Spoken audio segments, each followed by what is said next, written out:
coming in.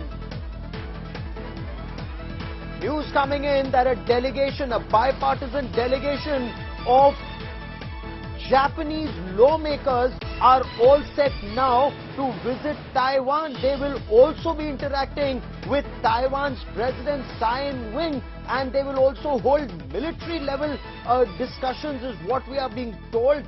Very, very sketchy information just as yet, because information about visiting dignitaries usually is not in public domain, but this is in public domain, especially in media in Japan and some bits here in Taiwan. Remember, Nancy Pelosi's visit, US House Speaker's visit, led to this big escalation in tension between Taiwan and Japan.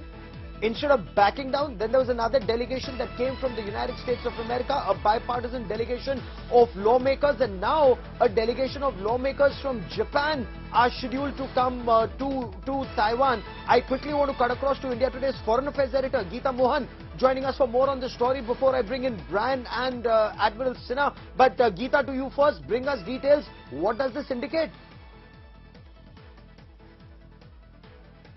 Well, this does indicate that the West and particularly Far East nations who have seen the wrath of Chinese aggression in the region are not going to take things lying down when it comes to China and China's aggressive posturing in the region.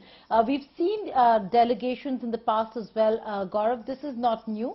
Congressmen and lawmakers going to Taiwan is not something that is rare or new. But at what level was the reason why we saw Beijing provoked? But after the provocation, the fact that Japan, the United States of America sent a delegation, now Japan is sending a bipartisan delegation, clearly shows the intent that there is going to be no cowering or getting scared and running away from China's aggression in the region. And that's a message that is being sent out very strongly to Beijing. Taiwan, on the other hand, has welcomed any high-level delegation because we've seen the president of St. Kitts, who was in Taiwan and was received by none other than the president, and the bilateral talks that were held, after which the optics clearly provoked China again. So these are going to continue, but it all depends on how far will China be going and taking this entire provocation.